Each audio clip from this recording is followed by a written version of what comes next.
Woohoo, Leticia. We are live on the Beachbody Champs page with What It Takes. This is so exciting. So as you all should know by now, welcome to What It Takes. My name is Brittany Adamson. I'm a Senior Manager of Coach Development for the West region here. And here at Beachbody, we have an entire group of people dedicated to helping you reach your potential. If you are a Diamond Coach or above, check out FAQ 7581 to learn more about how we can help you achieve your goals. So What It Takes is a weekly mini-series where we ask the same questions to the elite coaches and they talk about what it takes to become an elite coach. So today we are talking with 9-star Diamond Coach, 3-time elite, 2016 #1 Latino team and founder of Team Living Fit, Leticia Dominguez. Yay! So let's get this party started. Before we do get started though, will you tell us a little bit about yourself? Of course. So welcome everyone. Thanks for watching and thanks Brittany for inviting me. Such an honor. So a little bit about myself. My name is Leticia Dominguez. Like Brittany said, I am from Dallas, Texas. I am married to my best friend. We've been married for 12 years, together 16 years. We have a little fur baby. Her name is Phoebe. Prior to Beachbody, I am a former elementary school teacher, and now I've been a coach for a little bit over 5 years, and I now do this full time. Awesome. So how were you introduced to Beachbody? So I was first introduced to Beachbody back, I think around 2009, 2010, when I saw an infomercial for P90X. And at the time I was a full-time college student. My husband was the only one working. But I had to have that program, put it on a payment plan, put it on a credit card, and loved it. After that came Insanity. And so that's how I got introduced to Beachbody. And the way I got introduced to the coaching side of things was a few years later, probably around 2012, I would say. My upline popped into my news feed. You guys might know her, Danielle Natoni, Fit and Funky. And I thought she was a cool chick. And at that time, I was already a teacher. And so me and my teacher colleagues would share her workout video of the day. We would be like, did you see what Fit and Funky did today? So I watched her from the sidelines for about a year and a half. And I thought she was cool. I didn't even know she lived here local in the Dallas area, but I would hear her talk about the coaching side of it. And that was the year that I think she did top 10. She hit top 10 and went to the Argentina trip. And so I was intrigued and I loved watching her. But for a year and a half, and a lot of you might relate, I would say, should I do this coaching thing? Should I not do it? That seed was planted. And like many of us, I was hesitant. I would go back and forth. I was a brand new teacher. So those first 2 years as a teacher, as you guys might know if you're a teacher, are chaotic. But anyways, I finally got tired of playing the what ifs and going back and forth. And I remember coming home on April 21st, 2013 and saying, I'm just going to try this and see what happens. And that's whenever I signed on to be a coach. Ooh, I love that. Okay, so describe for me what those early days, once you actually decided to commit to become a coach, what did those early days look like for you? So honestly, like the first even few months, it was just a fun hobby. Like it was fun for me. I enjoyed doing it, but I didn't take it serious. I didn't think anything serious about it, really, honestly.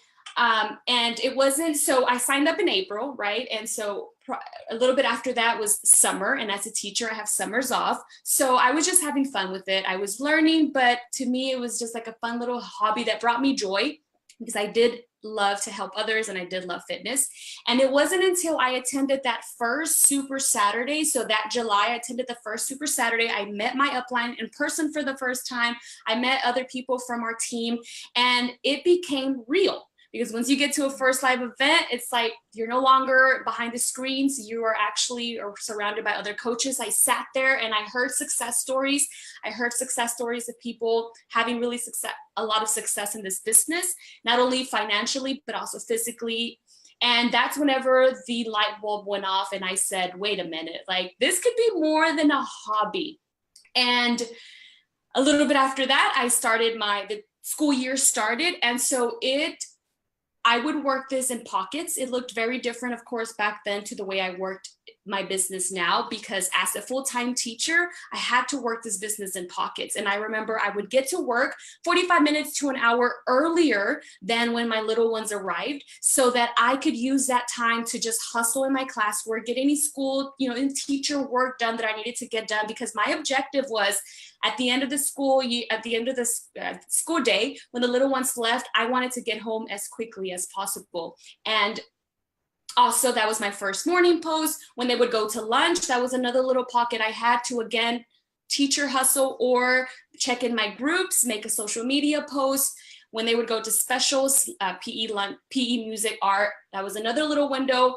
After school, I would hustle really hard. So I just learned to work in pockets. And when I would get home, I would maybe spend 30 minutes to an hour. And in that 30 minutes to an hour, when I was home, I would set a timer on my phone, and I would have a list in front of me of all those non-negotiable daily activities that I needed to get done. And I would just boom, boom, boom, get through them. So I learned to work smart. I learned to make time, squeeze time from anywhere that I could, and just work this in pockets. And it just kind of became routine. Like I knew exactly what I was going to do in each little pocket of time. So you brought up 3 key points there. The power of live events, especially Dallas Super Saturday. I mean, that is huge. Working in power pockets, and then knowing exactly what you have to do to move your business forward. I love all of that. So thank you so much for touching on every single one of those. So what do you feel are some of the attributes or habits that have contributed to your success so far? I get asked this a lot, and I would say, I would bring it down to 3. So the first one I would say that I am very consistent. I am a consistency queen. And that's because early on as a coach, I learned and I heard from national wake-up calls, from YouTube videos, from just other successful coaches, that the only way to have success in this business, and also in my fitness journey, because I was also on my own fitness journey, was that I had to show up every single day, no matter what. And I took that to heart. And in the last 5 years, there's not been a day that I have not shown up. I have shown up. And by that, I mean on my social media, in my challenge groups with my team, every single day. And in these last 5 years, life has happened, deaths have happened, tragedies have happened, marriage issues have happened, anxiety attacks have happened. But regardless of all of that, part of it has been because it's my responsibility. And also because I was also told early on that if I treat this business like $1 million business, and I heard this when I was like a brand new baby Emerald coach, if I treated this business like $1 million business, it one day could be $1 million business. And so for me, showing up every day, despite life and life getting rough, was my way of treating this business like $1 million business. But also for me, whenever life is rough, I lean more into the coaching. I lean more into this business. I lean more into my challenge groups, into my team, because it's kind of my way. It's therapeutic for me, but also because when life is tough, it's hard to show up for yourself. I know for me, it's like, if I didn't have to show up for others on those rough days, I wouldn't show up for myself. And so I think of those people who need me in my challenge groups, on my social media, in my team. So consistency, I think, has been the number one. Second one is that I am very coachable. I also learned early on that, and it was a quote probably from The Compound Effect, Darren Hardy, I don't remember exactly, but it was something like, the only slight difference between successful people and unsuccessful people is that successful people are willing to do those small, tiny things that unsuccessful people aren't. And I learned early on that if someone who has success and is having success in life or in this business is telling you to do something that's working for them, you need to do that, because, right? And so I've always been very coachable, and I've always also have been willing to do things wrong and suck at it as I get better. So when I ran my first challenge group, so I joined in April. In May, so a couple weeks later, I was running my own challenge, my very first challenge group. I knew nothing of challenge groups because I had never been in a challenge group. And to this day, I've never been in another challenge group that was in my own. But I heard from National Wake Up Calls YouTube videos that to have success, you need to run challenge groups and hit Success Club every month. My upline did tell me that. She said, Leticia, hit Success Club every month. I had no idea what Success Club was, but I'm like, this woman who has success and has been to Argentina, and she used to be a teacher, and she's doing this full time, is telling me to do something, I'm gonna do it. So I hit Success Club that very first month in May, and I've never missed it since then. And so those things that I wasn't ready to do, like running success clubs, sneak peeks, doing team calls. I'm a huge introvert. And so doing things like that, like really gave me anxiety, but I was willing to do them, even though I wasn't good at it, until I got better, because that's what successful people were doing. And that's what they were telling me to do. So being coachable has been huge as well. And the last thing I would say is that I'm not afraid of hard work. If there's one thing that my parents taught me, was to work hard. And I remember early on, I would play the pity party when I would see coaches who came before me or at the same time as me having more success than I would. And I would start to give myself excuses to what I wasn't having success. But then by empowering my mindset, doing a lot of personal development, I learned that that's BS. And so I started to say, you know, I might not be the prettiest in this business. I might not be the smartest, the most well-spoken. I might not be the fittest. I might not be the whatever, but I do have hustle and grind, and I will outwork anyone. And I am not afraid to grind and hustle and show others that it does take hard work. So that I would say those are like my three attributes that I think have helped me have success. I feel like after that answer, we could just drop the call right there, and it would just be, I mean, that was just incredible. And I would just encourage, you know, for everybody that's watching this live, once this is up again, go back and re-listen to that answer. Those three answers, amazing. And the fact that you lean in, I mean, we could just talk about that all single day, but this next question kind of goes hand in hand with it, because, you know, what about, you know, what advice would you give a brand new coach who doesn't know where to start? What could they start doing today to achieve long-term success? Well, this is what I tell all my new coaches when we have a new coach kickoff call. So I have that getting started right call with my coaches. And I tell them that our number one job, their number one job, is to focus 100% on themselves, on their fitness journey. So that's rocking your fitness program, whatever you choose, doing your best with the meal plan, drinking your shake. And then even more so important is to start to empower your mindset, because if nothing up here changes, if we don't start to work on those limiting beliefs that we all have, and I know I still have some, but of course I'm working through them, and I had way many more in the beginning, and we have all these negative self-talk to ourselves and why we can't do things or why we think we can't get out of our comfort zones. If we never work on empowering our mindset, we will always be what stands in our own way of having success, of getting over that, you know, doing those things out of our comfort zone. And the success is all on the other side of the comfort zone. So I would say, and I tell this to my coaches, your only job right now is to work on yourself, to start to work on a journey to be better, more fit, stronger, happier, more confident, but then also just mentally stronger. Because if you can become mentally stronger, everything else, and you're getting great results, you're feeling better, you're feeling more confident, happier, everything else will start to fall into place. People will start to notice that and want a piece of what it is that you have. But if you don't focus on yourself, like none of the other things matter. Like you can show up to cause, you can do trainings, you can go to live events, but if you're not focusing on yourself first and filling your cup with personal development, nothing else will happen.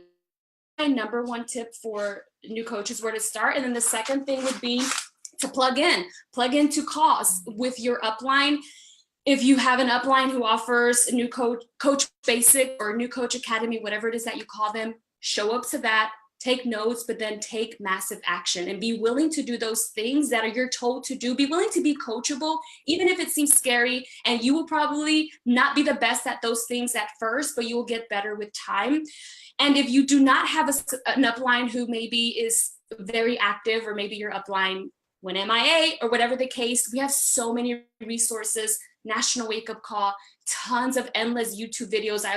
I even tell my coaches, even though I do guide my coaches, I help my coaches, I always tell them, go to YouTube, type in Team Beachbody, what to do as a new coach, Team Beachbody, how to run challenge group, and you will find countless videos. And I say that because that's what helped me in the beginning as well. Like I told you guys, I was never in a challenge group.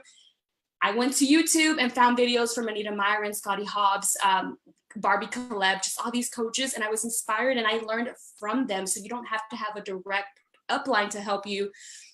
I learned so many things from the National Wake Up Call as well, podcast, personal development. So just be willing to be coachable.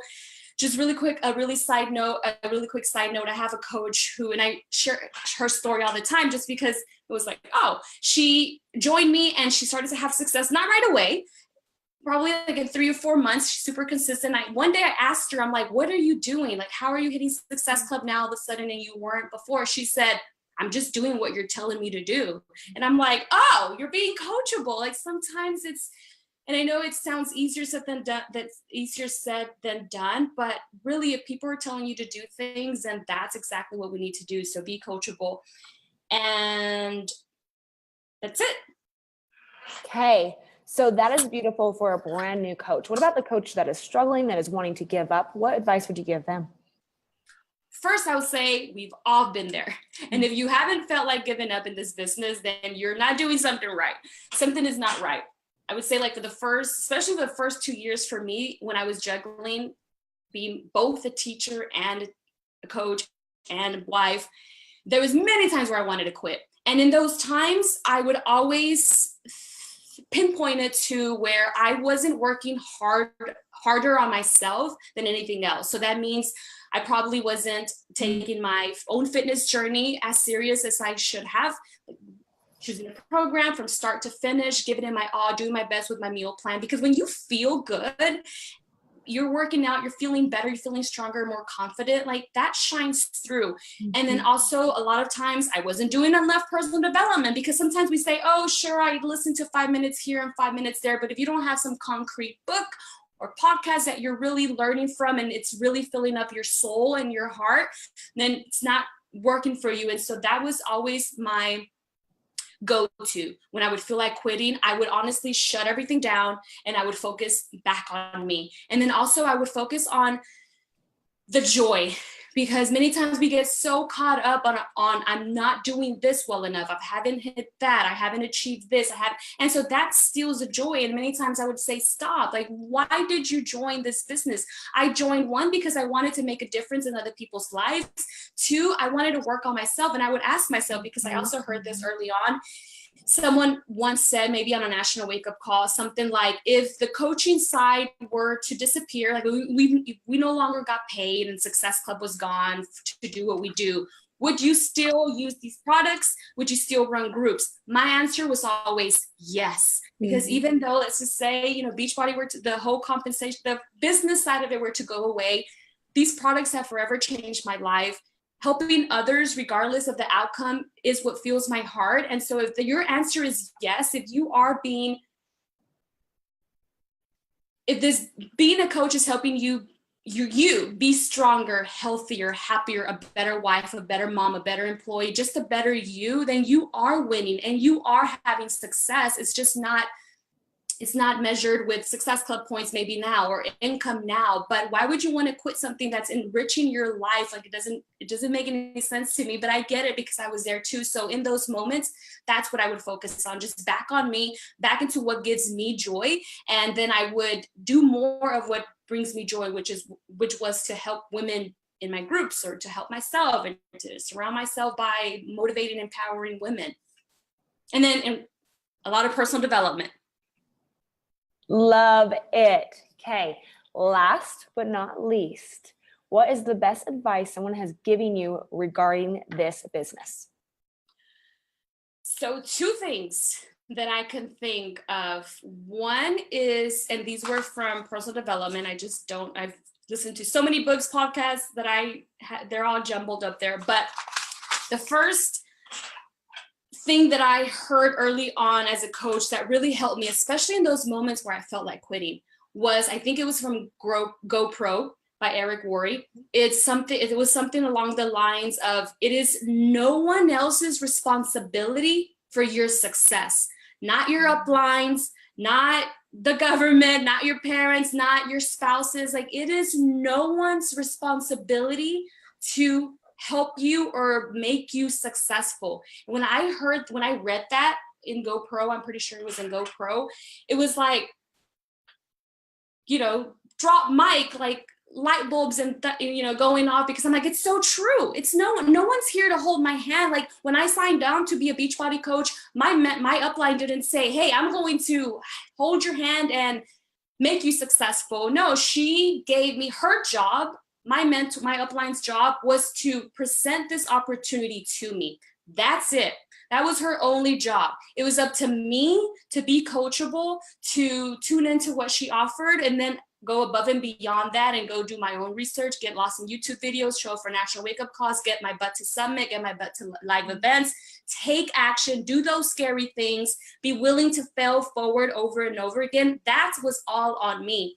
And I think that was the biggest aha moment that I had early on, because after that, every time I had a moment of I need to quit, or, I'm not getting enough help, I'm not getting enough support, I'm like, no, Leticia, it's all up to you. And the same thing with everything else. Like, it's no one else's responsibility also for my happiness. It's no one's responsibility for my success in my own fitness and health journey. It is my own responsibility. That was the biggest one right in initially. The second one was, I also heard this somewhere, I don't know, but it was something along the lines of, most people are willing to show up to a job for 20 to 30 years that they hate, that makes them miserable. They're willing to do that for 20 to 30 years to then retire and have a few good years. But most people are not willing to give an opportunity like this, 5 to 10 years, that could give you a life you never dreamed of. And I remember when I heard that or read that, I remember telling my husband, I'm going to this. I was still a teacher at the time. And I remember telling him, I'm going to come home and one day I'm going to do this full time. And I remember I said, I don't care how long it takes me. I don't care if it takes me 5 years, 10 years, but I'm willing to right now live a life that most aren't, so that one day I can live a life that most people can't. And I was willing to put in the hustle and the grind and the sacrifice and sit through those rough moments. But I understood from a lot of personal development that this was not going to be a sprint, that this is going to be a lifelong marathon. And I remember telling myself, if this is enriching my life, even if I'm not at Diamond yet, or 2-star Diamond, or I'm not home yet, because this was back when I was a teacher, this is still enriching my life. This is still making me better and happier. And I know one day, if I keep moving forward every day, one step at a time, one action at a time, one scary action at a time, I know that one day this will happen for me too, because I was not willing to be one of those people who showed up at a job that made me miserable, that I hated, that made me have anxiety on Sunday nights and made me hate Monday. I was not willing to be that person for 20 to 30 years or longer, but I was willing to be that person who gave something like this opportunity 5 to 10 years or however long it took, because in the journey it was still making me better and happier anyway. So if the days are going to pass and the years are going to pass, I rather be a coach, even though if I'm moving at a turtle pace, and one day we are living a life that we never dreamed possible for us. That has been the two biggest advice, I guess, that I've gotten from personal development that really struck a chord and helped me in this business. So powerful. Oh my gosh. Okay, let's go to the speed round. Okay. On average, how much time do you spend working your business per day? Now that I do this full time, it just varies. Like sometimes we're shooting for huge goals, like a lead or something, but on average, I would say 6 to 8 hours, sometimes 10 to 12. It just depends on my goals and what we have going on our team. So take me back when you were a teacher. How many hours, you said working within the pockets, right? How many hours per day did you work it while being a teacher? Probably 1 or 2. Sometimes on a good day where I didn't have Meet the Teacher night, PTA night, museum night, maybe 3 a day, but on average 1 or 2 when I was a teacher. True proof that you can be successful in this business working very minimal hours if you commit to the right activities, right? Sure. Okay. What's your average SC each month? About 70. What was it when you first started and you were working in those power pockets? 3 to 10. Oh no, sorry, not 3. I never got 3. Sorry, 6 to 10 in the first few years. It was my average success cut points. So you were helping 3 to 5 people is what you were doing. Cool. Mm-hmm. Okay. What percentage of time do you focus on your business versus your team? I would say about 70%, 70 to 75% on my own business, 30 to 35 on my team. Okay. What was it at the very beginning? I mean, I assume it was like 90%, 10% or 100% zero. I mean, kind of, you know, what was it back then if it's such a high percentage that you're still focusing on you? In the beginning, it was 100% on my business. And once I did start to grow that team, it was still like 95, 5, 98, 2, always focus on my business because you have to lead by example. That's one thing my upline did very well. She's always set the pace and led by example. Oh, so good. How many coaches do you enroll each month? 20 to 25. Okay. So what was it in the very beginning? 1 to 3. Awesome. Okay, we're moving over to the random question from a hat. Before I do, though, is there anything else that you would like to say before we move on to a fun little question?